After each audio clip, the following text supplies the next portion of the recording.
Welcome to another episode of Empire Sports Alliance Unfiltered. I'm Ronnie. I'm the wealth guy. Got my co-host here, Eric. Hey, everyone. Eric, sports chiropractic concierge service.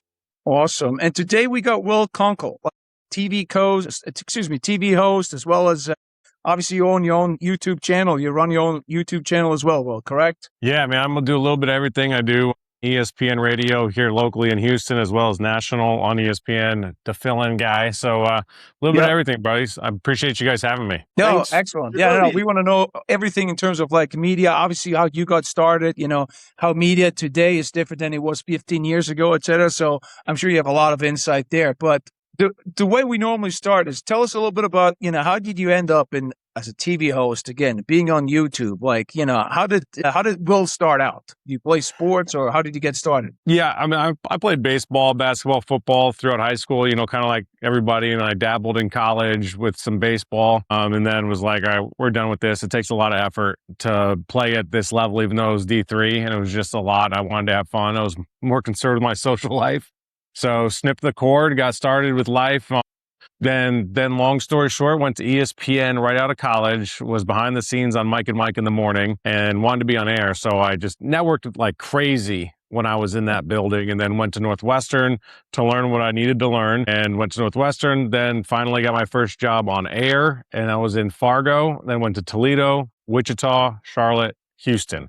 And now I'm running my show on YouTube, kicking it with Kunkel, because I got laid off in Houston because the Fox station here said we're not going to do sports like we should. So they now kind of skimp around it and do some things. Whatever it is they're doing it's none of my business, but that's why I am where I am now. Well, help me understand. Hold on. You were with Fox. Did they stop covering sports? How does that help me understand? Stop isn't probably the right word. They cut me. It wasn't a personal thing. They made that clear. It wasn't anything to do with job performance. They've given me recommendations at some other spots, and I love a lot of people over there. It's just that they cut my role, which was the lone evening sports guy. So they pick and choose some stuff.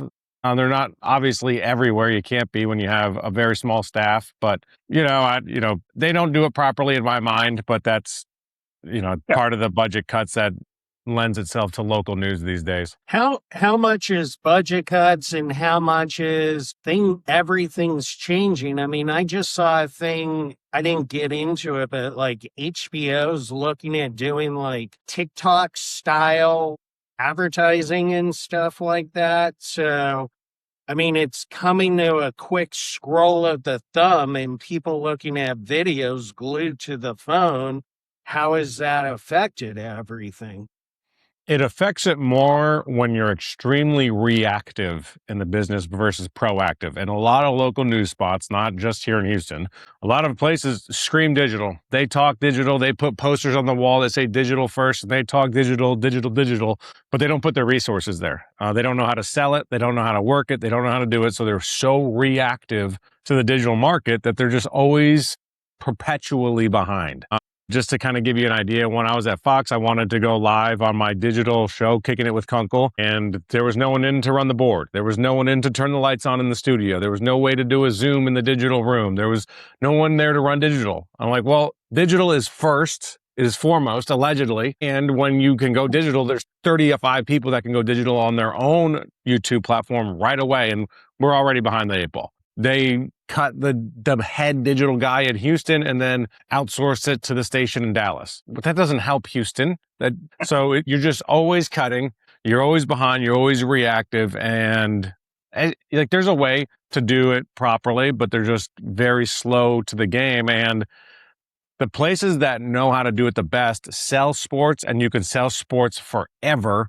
You just need to know how to do it. Why is that? I mean, I came out of the corporate world as well before I started my own stuff. Is that just how it is on the corporate side of things? Is it TV? Is that still the same thing like, any other corporate environment? Or what's the reason for that? Because obviously you get it. So it's multi-layered. You got a lot of red tape. You got a lot of middle management. You have a lot of people you got to go through to get it done, to do it properly. You have a lot of people in places and positions in the industry that don't know how to do the digital side because they're older. They've been there forever. They try to bring people in that do know how to do it, but they're not given the leeway to do it properly, or they don't have they got to do more with less.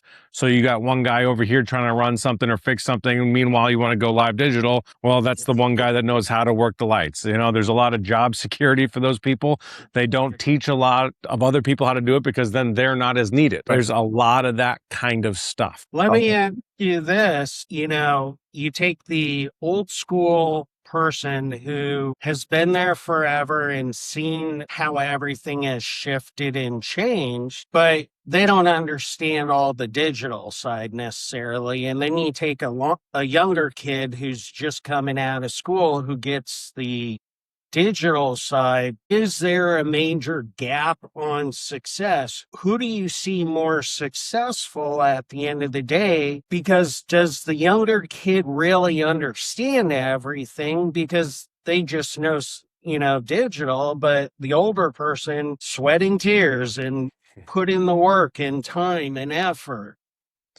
It's a little bit of both. The younger kids know how to run the digital stuff, which is great, but they haven't cut their teeth in asking tough questions, how to ask tough questions, how to navigate a conversation in an interview, and getting, these kids are so much into their phone that the ability to build relationships is not there. That's how you get sources. That's how you do journalism. It's so rare and far in between from the younger generation, and the older generation cost more money because they've been in the game for so much longer and they do it at a higher level. So it's a little bit of both. It's a little bit of a mesh. Some are really talented. It's not one size fits all, needless to say. Yeah, it's interesting. My office, we used to work with high schools, and we partnered up with their athletic training program at the high school. So they would send us kids to do internships at our office for 3 months. And then if they were good, we would hire them. But, it was like, put your phone in your pocket, look at someone's eyes when you're having a conversation. Don't just sit there with your arms crossed. And I have parents come up to me and say, I don't know what you did to my kid, but thank you so much. They know how to communicate now and have a conversation. And it's sad, but that's what it comes down to now. Yeah, the people skills aren't there. Some have it and they're going to thrive. And it's not to devalue the skills that they do have, but there's absolutely a balance between being able to be on your phone and run the digital and do it properly and do it fast. And then also realize that you need to talk to other people. You can't just spout your opinions and yell at a television screen or at your phone screen to record yourself. There's a balance in doing all of it and doing it well. You mentioned initially in terms of you did a ton of networking. Was there, if you're looking back when you started in your career, was there mentor or broadcaster that kind of you learned from, tried to emulate? Was there certain individuals? No one I tried to emulate, only because in this industry, when you're on TV and you're trying to be a personality, you want to be your own personality. So that's the moment you try to be Stu Scott or Scott Van Pelt or Mike Greenberg or whoever, it's going to be weird, it's going to be awkward, it's going to be bad, and people are going to notice it. So I always wanted to be me, but I kind of wanted to pick and choose what I liked about certain people and how they went about it. But Mike Greenberg's certainly a huge mentor of mine, a huge helper of mine throughout my entire career, and extremely generous with his time and his connections and everything that he knows. Big Jets fan too, of course, right? Yeah. So long suffering. Yes. Well, it's going to end this season. Well, then always is. It's always going to end this season. This is the perfect time to talk about this. It's August, right? Training camp. I see great stuff. There's always next year also. Well, look, you're an LA guy rooting for Green Bay, all right? So I'm not sure, champions. So, Well, did you get to pick and choose your champions? That's Speaking that's of cute. Teams that are ruining baseball. Way to go, guys. Yeah. Oh, let's go.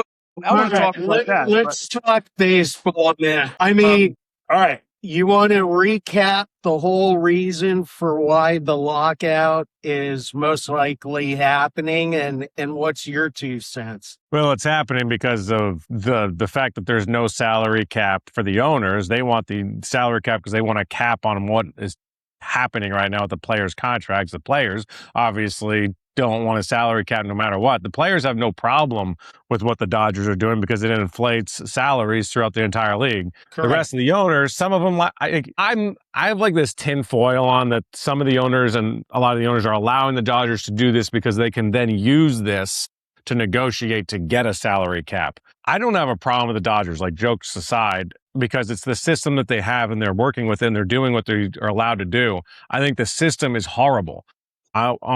Talking to Doug Glanville on ESPN radio the other day, I asked him, like, what's he most nervous about entering these labor negotiations? And he said it's the fact that there's a lack of communication during the negotiations, ironically. And it's the bullet points and it's the media narratives and it's like people just see clips of things versus true communication and truly trying to work towards a goal to not miss baseball. My biggest pet peeve and my biggest nervous factor is the players are looking out for the players and they want as much money as they want in their pocket. Cool. Same thing with the owners. So they're all just fighting over pieces of the pie to get as much as they can get. Well, here we are, the fans. No one's advocating for us. And I'm not saying people need to advocate for us, but what we are is fans of baseball. Therefore, no one's fighting for the good of baseball. No one's advocating for baseball becoming better. They're just fighting over dollars. And this is going to hurt the game. Not having a salary cap hurts the game. It hurts the game because you want parity as much as possible. I know there's bad owners. I know they don't spend. I get all that. But you want parity. You don't want one team to hoard all the stars. That's what we love about football. You can have the Cardinals on. You're going to get to watch Jeremiah Love on a Sunday. Like, you're going to lock in. You're going to lock in because every single team has 1, 2, or 3 stars at least on their team that you want to watch. And of course, that lends itself to fantasy. Baseball doesn't have that. You can have 25 teams on national broadcast. No one's going to tune in because no one knows anybody. Because you have a certain amount of teams hoarding all the stars. It's just not good for the game, and no one's advocating for the game because of this. Why is that, though? We were talking about corporate earlier, right? Because these owners meet on a regular basis, right? You have their annual meetings. How is it that these guys, when they get their heads together, can't figure this out? Why is that? Because it's certainly not the Dodgers' fault to utilize the system that is given to them. But why because don't they? Well, they don't care. It's a business to them. It's not. So baseball, football, basketball, hockey, sports in general are more entertainment today than ever before in our lives. It used to be about the game, the tradition, the sport, the numbers. Like, it used to really, truly be about all of that. Now more than ever, it is strictly a business. It is an investment. It is about earning money. That's all it's about for everybody involved. It's no longer about the purity of the game. So no one gives a damn. Like, they're not going into negotiations and be like, guys, this is not, we want to respect the game of baseball. Like that doesn't exist. There's none of that. Right. And the other factor also is you can't compare, for example, LA market with the population and the TV deal there to the Colorado Rockies. And the issue with the Rockies is, even though they suck ass and they're in last place, they're selling out every game. So they're the Pirates, right?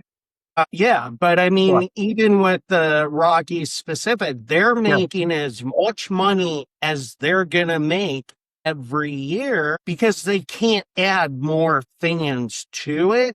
And so their whole thing is, well, we want to keep the money for ourselves, so we're not going to spend the money on our players and the team and all that. So that's also the flip side. The players want a larger minimum amount that the organizations have to spend. So it's kind of like, okay, if you're going to have a salary cap, you better up how much you have to spend minimum for some of these teams. But yeah, you're right, Will. It's all business at the end of the day. And, the beauty of the game is gone now. Yeah, and that's where the fans suffer because, again, it's entertainment. And the second, that's why, like, I hated the pitch clock because of you're trying to, like, it's just not in the essence of the game. I love, no clock in baseball. I'm a traditionalist in baseball. However, I get the pitch clock, and I think it's helped the game tremendously,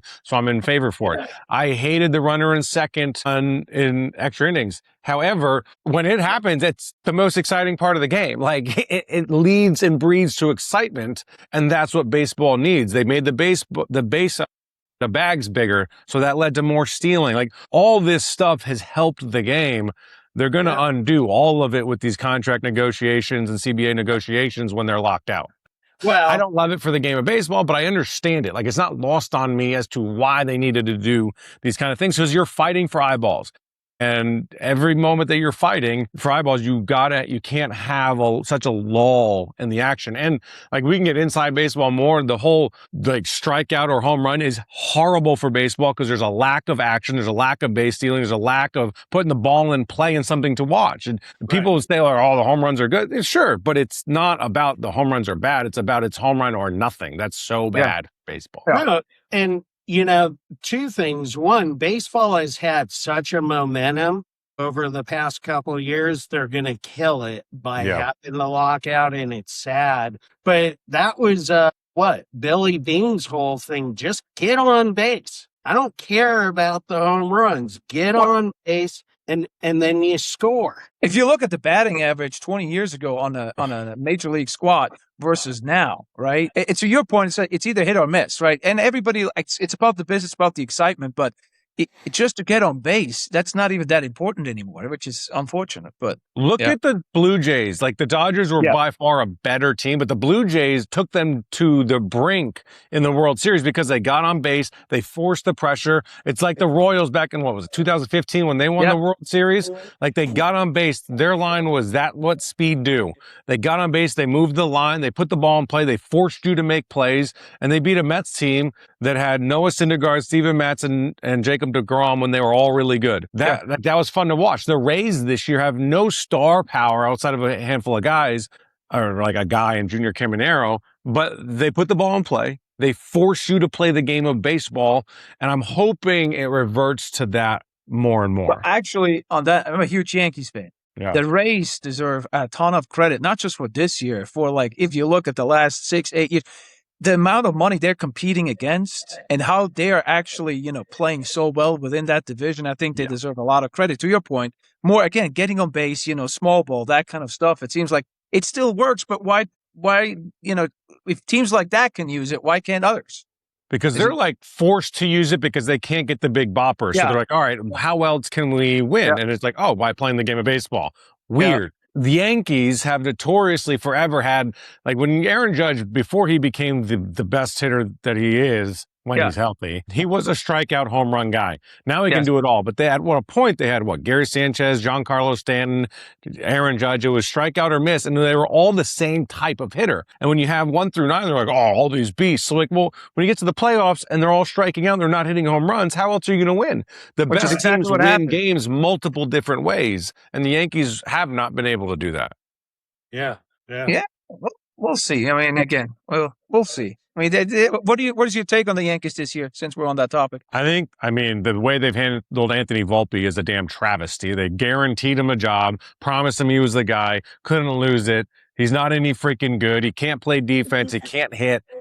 They don't have a shortstop. Jazz Chisholm has been an absolute mess at second base as well. They don't have anybody that knows how to catch and do anything there. They just have so many holes in their game defensively. Like, wait, are you talking about the Mets or the... Yeah, the Yankees are a mess. The Mets are hilariously bad, which it's comical. The Yankees at least still compete because they have enough talent and enough guys that are performing. But for a roster, the roster building has been so poor with the Yankees for years that they always have guys out of position. They always have guys playing places they have no business playing because they've built such a crappy roster.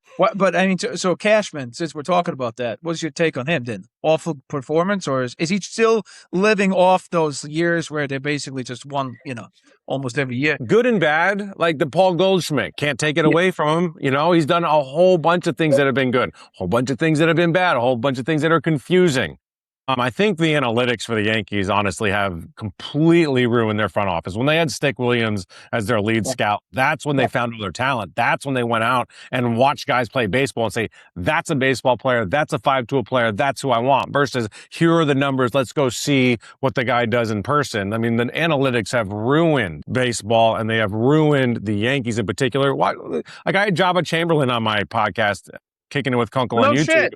awesome. Yeah, and he was talking Java about like they rules. just Yeah. crapped on his damn career because Yeah. of the Java rules. Yes. So you're saying analytics has, I'm with you in terms of like, and it's again, to me, it's not even that, you don't have to be that smart. You have eyeballs and you see the game, what it wasn't, what it is. So, why is everybody using it? Once again, analytics. I think there's benefits to it, but why is everybody using it to the end of days? Like, Well, you mean, it's gotta like have anything, right? moderation also. Yeah, like And- use and your there's- analytics, but know that there's a place. There's a place for the analytics and there's a place for the human being aspect. I mean, to know that like someone's going through a divorce, someone's not feeling well, someone's old, like you got to know all that and be like, oh, and he has an OPS of 87. Like, okay, cool, but what else is going into it? Use it all. It's so forward analytically because the people that are making the analytical decisions are in an office. They're not down on the field in the dugout dealing with the human beings. They're in an office and they're saying, here it is. Here's your lineup. That's why the Yankees have a different lineup every single day because they just print it out from the damn computer. I agree with you 1,000,000%. I have always said they're taking the human element out of it. Yeah, a guy's in a fight with his girlfriend. He had a shitty night on a bed and tweaked his neck and can't turn the way he should. And, it's like, it's bullshit. It is. It's human beings playing the game. I don't know how else to say it so commonsensically. Since we're keeping it all light here and stuff, why don't we talk a little bit about the NIL, switching over to college then? What is your take there, Will? You have any opinions? I'm sure you do. Well, here's the problem is, and it's not you in the question, but we call it NIL. It's not NIL. It's pay to play. It was supposed to be NIL. It was pushed through as NIL, but it's now like, hey, here's some money, come to my school. Here's your name, go to the car dealership, sign some autographs, get a car, like whatever. It's just not that.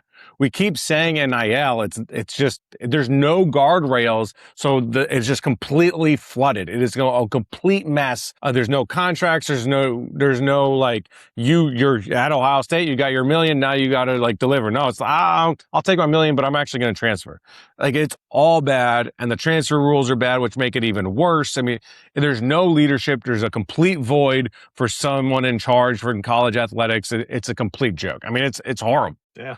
What would you change within the system as it is currently? Well, here's the thing is like, who wants the leadership? Players aren't going to sign on for collective bargaining because then they can't get all the money they're getting to do nothing, just to show up. The teams of Big Ten and SEC aren't going to say, yeah, we would love the NCAA to get involved because they've been really good at what they do.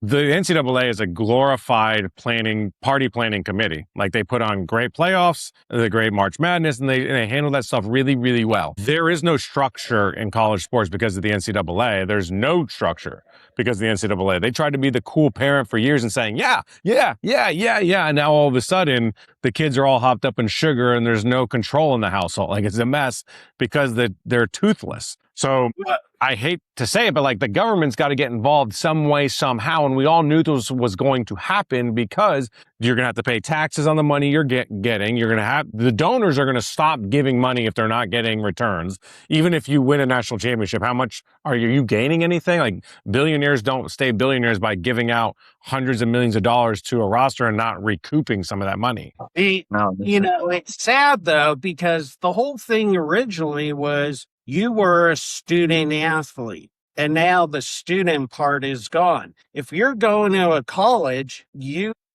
were getting a scholarship so that you could get a free education and play and have everything taken care of. And now they're wiping all that out, but they're also doing a disservice to all of these kids who are just chasing the money. They're not getting a degree.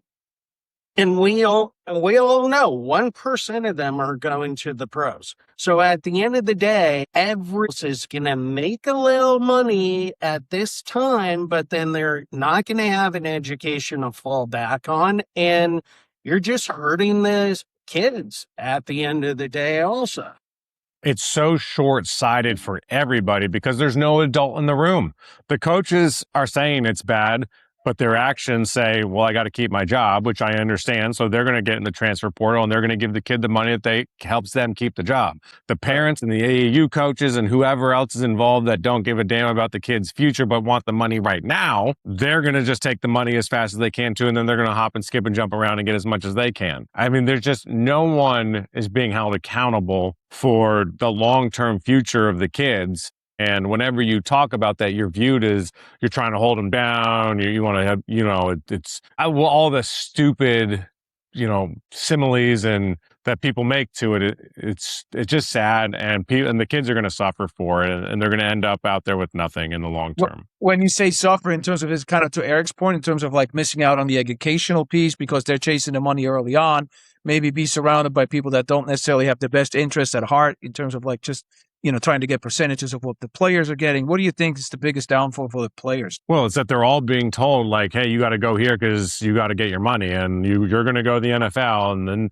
or you're not going to go to the NFL. So make your money now. Like, hell with that coach. He's being a dick. Like, that's not your problem. You got to go over here. Everyone's being told what they want to hear versus what they need to hear. No one is being like, there's few and far between good leadership all around because the system isn't catering to tough coaching and tough love. It's catering to quick winning right now, and not a lot of coaches. There are some coaches that do it properly and are really trying to.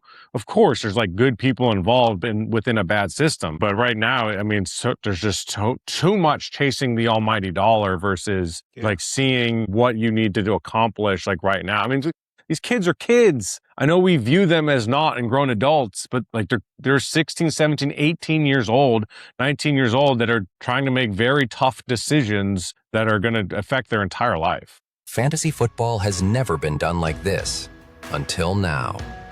Introducing Elite Legacy Leagues, the first platform that combines NFL and college football fantasy into one franchise. Real-time live draft boards, dynasty and keeper leagues, a full salary cap, and a full NCAA development league where you scout, draft, and develop college players before promoting them straight to your NFL roster. One platform, two leagues, endless possibilities. No more boring redrafts, no more limited settings, no more settling. This is your franchise, your legacy. Elite Legacy Leagues is live now. Head to EliteLegacyLeagues.com, sign up, and start drafting with your crew today. The future of fantasy football starts here. Oh, I mean, you're absolutely correct, right? In terms of like some of them, like they're in the system spits them out, use them, and then that's it, right? So how is it, you work with some major companies, obviously Fox, ESPN, et cetera. How do you feel like with all the changes, again, in sports, with the stuff that we're talking about, baseball, college, how has that impacted your job from a TV host perspective, or like, again, especially if you work for a bigger corporation in your shoes, does that dictate in terms of the questions you can ask? You don't want to alienate, any of the sponsors, or how does that help from a journalistic perspective? I've never been told what to ask, what not to ask, but ESPN won't cover baseball as much now because they don't have the baseball package. They cover wrestling more. They paid a whole bunch of money for wrestling, WWE, so they cover a lot more wrestling. So it's less about covering the world of sports and covering what your entities are. I think that's the biggest change. Fox, Big Noon Kickoff, they'll go to the schools that they cover. They'll go to the Big Ten schools much more often because they don't have an SEC package. Right. So it's just, that's what I think the biggest thing is. The TV deals dictate most of the coverage at this point. Kind of a side note, but you just brought up the TV deals. Is that why baseball has so much money to pay these guys? I mean, where else is the money coming from, and how are they getting these ridiculous contracts?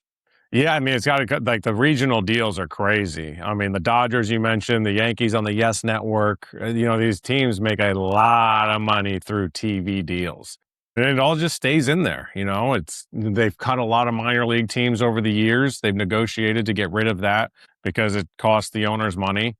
The owners are not poor for a lack of better, messaging. They are not poor. They're going to be just fine. Yeah. It's just a matter of where then how they want to allocate those dollars. But yeah, it's the regional deals are just creeping up, even though the regional networks are going bankrupt because they can't afford it. Yeah. It's like Apple. All these leagues are getting Apple, Netflix, Amazon deals because they're paying so much more money. So ESPN is trying to bid on the rights for these contracts and to carry these games, yet they're working off of money that they earn, through TV, like the cable. Most of their money used to come from retransmission fees through cable. Well, that's dwindled significantly over the years, and they've had to try to adapt. Well, Apple, Amazon, Netflix, and whoever else, they're negotiating with money that they get from Amazon, Apple, Netflix. Like they're pulling from a different pot, and now they're throwing all that money into the league. So that's where a lot of this money is now coming from the league is these streaming services that are negotiating on lack of a better term, like infinity dollars compared to what network television and old school cable networks are negotiating with. Yeah. Talking about TV. Go ahead, Eric. Sorry. No, I was just gonna say, what's your favorite sport to kind of cover and work with, and what guys are the most natural, and which ones have more of an attitude and pretty boy mentality? Everyone's always different, but like generally speaking, the offensive linemen are always the best to work with. Like they're the most regular dudes and most relatable guys in the locker room. And they also don't have everybody on their ass talking to them all the time like all the stars do. So those guys are always the best. I love covering the NFL because it's king. I love covering baseball because I love baseball and it's every day. I loved covering NASCAR when I was in Charlotte because everyone there loves NASCAR and those guys are the best to cover, and the sport wants your coverage too. So that's something different versus the NFL is like an arm's length away, but also like cover us, but also no, you can't look at that, can't see this. NASCAR's like, come on in. Like, what do you want? You always just want to cover what people care about the most and what they have passion behind. So wherever you live, it'll change. Right. But like for sure, offensive linemen are always the most relatable and likable and easy to talk to. It varies from locker room to locker room and people to people. Yeah, I found just treating patients wise, I agree. NFL players and baseball players, I'd say, are the best. Some of the most entitled ones, NBA players. Yeah. Significantly biggest divas for sure. Yeah. So you just came from camp, you said, right? To some of the Texans camp. What's your prediction for this year? Last time I saw the Texans play, I was a little disappointed there. I thought they could beat those Patriots. Yeah, I mean, they're a Super Bowl contending team. They have the best defense in the NFL, for argument's sakes. And if it's not number one, it's number two. The offense just has to suck less. But that is their goal. The offense doesn't have to go up there and light it up and score 35 a game, but they got to be competent. They cannot be an anchor to this team. They can't hold back this defense. I've said forever that this team is going to go as far as the defense takes them, but also as far as the offense allows, because CJ had a horrible game against the Patriots, a bad postseason with the Steelers game too. And there's no denying that. And I'm a CJ guy. I think he's an awesome kid. And I think he's got the potential to still be a very good quarterback in this league. But you can't sugarcoat and say that what you saw was anybody else's fault in the Patriots game other than his. There's a lot of things that got to get better around him. The offensive line can't suck. The offensive play calling and the design can't be a mess. But it's one of those teams that their floor is extremely high. They'll be in the playoffs, whether they win the division or not. We'll kind of find out what happens throughout the season, as the Jaguars won last year. So their ceiling's very, very high, and it can go to the Super Bowl. Like, they're not going to win 3 games. They're going to win at least 9, 10, 11, 12, 13 games. It's a matter of what happens when they play the best teams late in the season. Are they able to execute? What's your take with the addition of Montgomery in the backfield? He's the type of guy they need back there for what they want to do offensively. They want to run downhill. They want to be a physical team. And people can identify as whatever they want, but if they don't have the right anatomy to do so, then they're just not. Last year, they wanted to be a downhill physical running team. Well, just because you identify as that doesn't mean you are. They wanted to do that. They didn't have the ability to do that. They didn't have the bodies to move bodies up front. They didn't have the running back that was that type of running back. Nick Chubb was a running back. He was past his prime. Woody Marks was a rookie, and he was admirable, but a rookie. And Joe Mixon got hurt and missed the entire season. So now they're bringing David Montgomery. Yeah, I think he's reportedly retiring. I don't know. It's been the craziest silencing of a guy that I've ever seen. But David Montgomery fits what they want to do. Yeah. Was Larry Tunsil, is he still there? Offensive No, lineman? 2 years ago, they traded years him he left, to right, yeah. Washington. Okay. Just not the guy they wanted in that room, leading that room with the mindset of what they wanted to do. Oh, he's still a pretty good player, but that's funny. So in terms of like from a fit perspective, as maybe personality as well as what they can bring. Yeah. Okay. What about Elite Nico pass Collins? blocker, but they weren't looking for that. Yeah. What about Nico Collins? You think he's going to have a good year? For the Yeah, he's a Texans? stud. He's just one of those guys that's going to get his every single time. It's a matter of, does the offensive line give CJ time? And does the play calling allow Nico to get his? He's also going to miss time. He's missed time 2, 3, 4 games every single year. So, he's one of those guys you want, and he's going to be great when he's out there. So with that particular division, obviously the Jags had a couple of changes as well. Do you think it's the Texans to lose, or who do you think? It's up for grabs, but because the Jaguars are really good, the Texans are really good, the Titans aren't really good, but they're going to be competitive within a division when they play, and they're not going to stack enough wins to win the division by any means. But when they play, they're familiar with each other, and I think their defense is actually going to be a lot better than people think. And if Cam Ward can get some protection, they'll have blips. I don't know how many wins they'll get, but they'll have these moments like, oh, damn, okay. The Colts, their quarterback situation's too much in flux to truly compete through 17 games. They'll probably be around the division for 9, 10, 11 games, and then the cream will start to rise to the top. And it's going to matter what happens with the Jaguars-Texans game. They usually split. Speaking of Nico, he always goes off against the Jaguars. So we'll kind of find out what happens late in the season, who wins those big games. Texans don't have to play a first-place schedule this season. Jaguars do. That could be the difference. Yeah. What else? What other teams do you see, entire NFL, not just the division there, that you're like, hey, watch out for these guys? Rams, I would assume. Yeah, like the obvious ones, of course. Yeah. I'm curious about one. I mentioned the Titans. Saints are the team to kind of really watch. I think they could be dangerous because they don't play in a very good division, and Tyler Shuck can throw the ball everywhere. They won their last 5 or 4 of their last 5 games. Once they changed him and started him at quarterback. So I'm curious to see if they can take that next step and keep moving. Ravens are going to be damn good. I know everyone's talking about the Giants because they got John Harbaugh. Well, that roster is still not very good. The Ravens roster is good. Can they pick up where they left off once they get healthy is the key for them. I'm curious in the Raiders. I know they had 3 wins and LOL, they're a joke, but is the culture changing there? Are they going to be a little bit more competitive?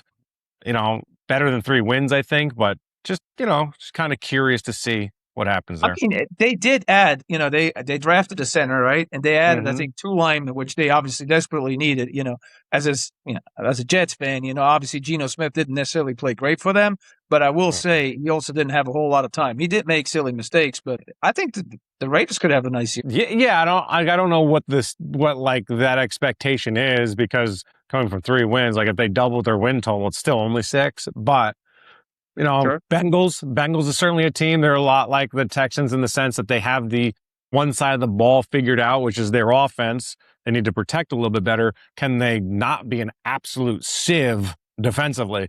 They're putting up 40 points offensively and still losing. It's crazy. So can their defense just suck just a little bit less? You think Aaron Donald's coming back? My guess would be yes, only because it's one of those situations where I'm familiar with the system. I'm familiar with the building.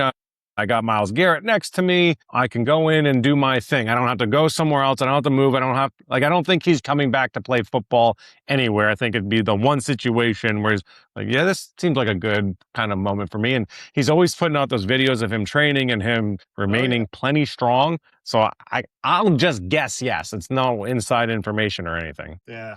What do you think? Last question on the NFL. Then I want to hear a little bit more on college as well. But what do you think about the Baker Mayfield situation with the Bucs? I think the Bucs try to always do this. They're like Vita Vea. They're not extending him past a certain amount of years. I talked about this at length actually on ESPN Radio the other night, saying if you have a guy in your building that can be your quarterback, he's 31 years old, so he can be your quarterback for the next 5 years. Pay the man his money. If not, you're going to be the Falcons, you're going to be the Vikings searching for a quarterback. Like, don't play that game. And you're not going to be bad enough to where you're picking top 5 to where you can get a quarterback in the draft. Why are you playing this game? Why are you playing chicken? Give him the extra year that he wants. Whether or not you think he's worth $50 or $52 million, it's still better to have that guy in your building than it is to try to fill that quarterback position because the drop-off is significant. So Baker Mayfield is 31 years old, right? So as a follow-up question, I guess I said it was the last, but as a Jets fan, so we have 3 first-round picks next year. Am I crazy, because I have these conversations, obviously, but am I crazy to say if Baker Mayfield is around, because I have seen him play, right? We have tape on him in the NFL, highest level. Why wouldn't you sign a guy like Baker at 31 and utilize your picks to surround him with stuff? Is that 100%. crazy? Like, Baker's that guy. Baker is that guy that is beloved in the locker room. He will give you everything he has. He eats, breathes, drinks, loves football.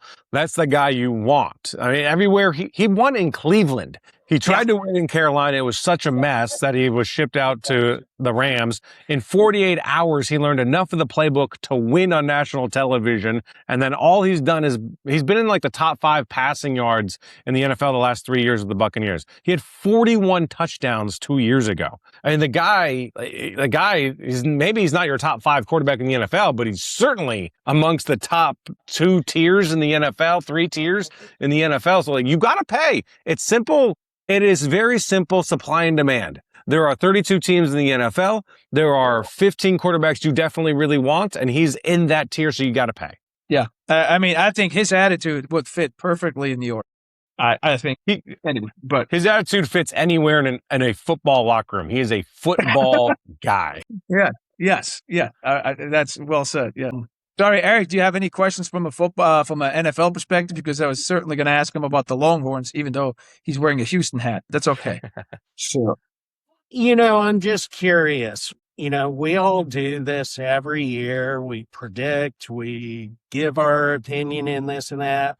I'm just curious, do you ever go back and watch any of your stuff and say, oh man, I was an idiot for saying that, or fuck yeah, I was spot on with that one? No, I don't like go back and watch it per se. I'll kind of remember. Honestly, there's so much that you remember some of the big ones. Like last year, I said the Texans would win the division. They didn't, but they were a game out. And I said they would get more than 10 wins. They did. So like it was kind of like around it. I don't make crazy bold takes. Like my take this year on the Astros was under their win total, which was 85 and a half. So probably going to win that. I don't make a whole lot of crazy predictions, and it's not that hard to be like kind of in the ballpark. If you're going to win or lose a bet, it's either black or white. You won or lost it. So I lost the division bet, but I won the win total bet. I was in the park. I wasn't like this team's going to suck and they went to the Super Bowl. That's fun. I've been wrong on play. The easiest thing to really check and remember is going into the draft saying this guy. Years ago, I thought Jimmy Clausen was going to be really good. He wasn't. He was really bad. I thought Brady Quinn was going to be really bad. He was, but ironically, both Notre Dame guys. Those are the ones you can kind of remember just because it's pretty apparent on what's going to happen. What's your take on Jordan Love? He's fine. I don't think he's worth, it's not that he's not worth the contract because he got paid it, but in that circle, there's other guys I rather have in that tier.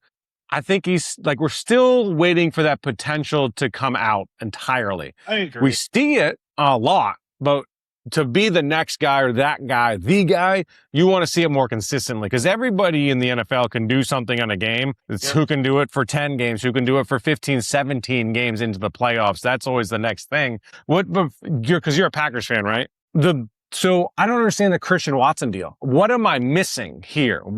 The guy's okay. He's never healthy. They paid him like he's always healthy and really, really good. I feel like I'm taking crazy pills on that contract. Eric doesn't follow the team that closely. He's a Packers fan. He's another fan. He's from LA. I got you. No, not really. We need Micah to be healthy also. It's just the one thing, I can understand. I can understand why Bijan Robinson just got a massive contract. He's arguably the best running back in the league. Jahmyr Gibbs already got paid. I just feel like there's such a disconnect on what I think and what that contract says about Christian Watson. how. But well, I guess we'll all find out together. Time will tell. Good. Last take, college football. You got any rankings, things that are going to happen, whatnot? I mean, I think Texas is going to be real good. I think the people that keep saying Arch Manning isn't good didn't watch the second half of last season. He came on strong. He was awesome. I'm excited to watch him hopefully be good all year long. Super curious how Steve Sarkisian calls plays. I am very curious to see if he can get the most out of his players because he's got talent everywhere from the transfer portal. Well, they got just cut Coleman as well, right, from Auburn. He transferred over from a receiver perspective. That should be a nice combo. Yeah, like I want to see what they do. I'm just, let's just wait. Let's just see. And then if it doesn't go well, it sounds crazy, but with the money that's going in that program, is he on the hot seat? I don't think he's on the hot seat now, but I do think that there are a lot of fans, not the fans matter, but boosters and people that do have some say that are like, you better shape up. You better not disappoint, and you better deliver this year. I think there's a lot of that. Like, you don't have to necessarily win the national championship, but I'll tell you right now, Kurt Signetti going into Indiana and winning the national championship and beating the crap out of Miami and Alabama and going into Oregon and winning,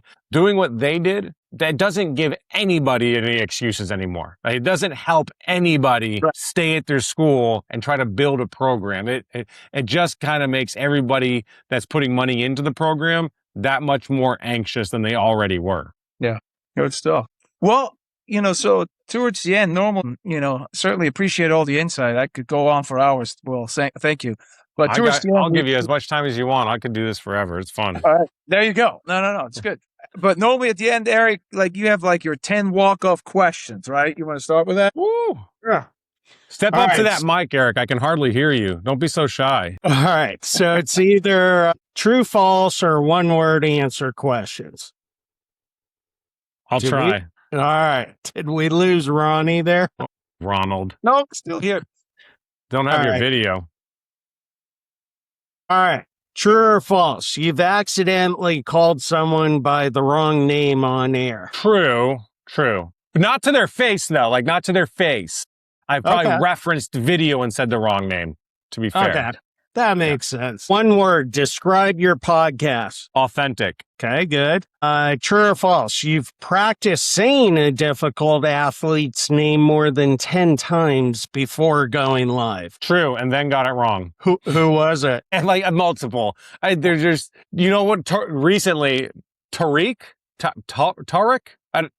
I still or honestly twice. Sweet. I can't, for whatever reason, that name always eludes me. It's not even that hard. Tarek? All right. True or false? You've laughed at your own joke while broadcasting. True. Because you got to deliver the fact that it even is a joke sometimes. It's a good point. And dad jokes are some of the best. So. Yes. True or false? You've ever had to pretend everything was fine when something completely unexpected happened off camera? True. Almost every day in television. What's the craziest thing? Prompter goes out, lights go out, video doesn't work. The monitor behind you has a murder scene and you're talking about something in the Astros and you're like, well, that's obviously not what we're talking about right now. And you got to just kind of roll on and roll through it. Or your co-anchor has no idea or someone you're interviewing has no idea what they're talking about. And you're like, oh, okay, we're just going to kind of plow through this so I can get you out of being in an awkward situation. All right. One word, favorite sport to watch? Hockey. Really? Hockey playoffs in particular are just so much fun and so intense. How about March Madness? Yeah. It's just not the highest level. Yeah. Hockey. I love college basketball more than the NBA, but I wish the talent level was of the NBA than of college. They'll shoot 30% in college. It's just a tough product to watch at times. However, I love college basketball, the entirety of it more than the NBA. Okay. There's nothing like Stanley Cup playoffs. Yes, I agree. Can't understand you, Ronnie. What? It's all good. I think he's back on his computer. You look great. You sound horrible. Just put the muzzle back on. All right. You've been starstruck interviewing an athlete. Never starstruck. When I was on Mike and Mike in the Morning, Magic Johnson came in to do an interview and met him and said hello. And then he asked me how I was doing. and I wasn't expecting him to ask me anything. So I was like, fine. I'm fine. How are you? Like, so it just kind of caught me off guard. I've never get starstruck. I want to say this for like anybody that's young watching this, because I view all these athletes as just people. Like, they're just on a different career path than I am. We're all human beings. We're all kind of doing this life thing together. So I don't view them as any more important or special than I am, or the guy next to me, or the girl that's also next to me asking the same type of question. So I don't get starstruck, because I view us all here on earth, trying to find out what God wants us to do. That is so my mentality also, working with some of these athletes and entertainers. And it's like, yeah, they're just people. They make a lot more money and they're in the news. But at the end of the day, they're just people, All right, one word, your dream podcast guest. That's a really good question. Man, I don't know. I would love, I hate the answer, but I'll explain why. Maybe like LeBron James, because I'm not a fan of LeBron James. And I have so many questions as to why he's done so many things over the course of his career, and what his thinking was, and what, he's seen in life to kind of get him to do the things he does that I don't understand, like flopping. Like, why are we doing this as the biggest generational talent? I just don't get it. Like, that's why. Not because I'm a big fan of LeBron, but because I have so many curiosity questions for him. Yeah, that's fair.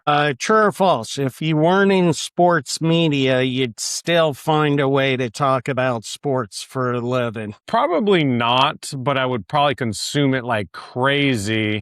I'm glad I'm in it because I love it. Even when I get laid off, I launch my own show. I stay involved. It's what I do. It's what I'm trying to get back into doing more and more full-time for real for money. Like, I love making content. I love telling people stories and talking to these guys and see what makes them tick and makes them different and successful. And the most overrated sports cliche. The funny thing is, the cliches are horrible, but they're all true and they're all cliches for a reason. Whether it's you want to get 1% better every day, it's a game of inches. All that stuff is irritating to hear, but when you watch in football in particular, like, inches, it's a game of inches. Execution matters. All that is so freaking true. The tighter you watch a sport, I think there's definitely, what I do hate? I don't know if that's a cliche, but when people say like the Greg Popoviches, the Bobby Knights, the Mike Krzyzewskis, no. There's one Mike Krzyzewski. There's one Bobby Knight. There is one Coach K. There's not the guys that like Krzyzewskis. No. That is something I hate. All right, last thing. What are the 2 awards over your left shoulder? Oh my God, I can't believe you saw those. It's so embarrassing. Those are Emmys from Charlotte. It's something I never displayed until I got laid off. That way I had to have some credibility of some sort behind me when I didn't have a full-time gig. One of them is for the best sports live program. We did Around the Track, which was a NASCAR show live at Charlotte Motor Speedway ahead of the Coke 600. And this one is for Countdown to Daytona, the coverage we did for Daytona. Nice. So, yeah, both. Now, I thought one of them was we did a nightly show on our Fox station in Charlotte called Charlotte Sports Live. We launched. I guess we just got nominated for one. But so, yeah, both NASCAR shows. I'm back. Got it, man. Thanks, guys. Man. Thank you.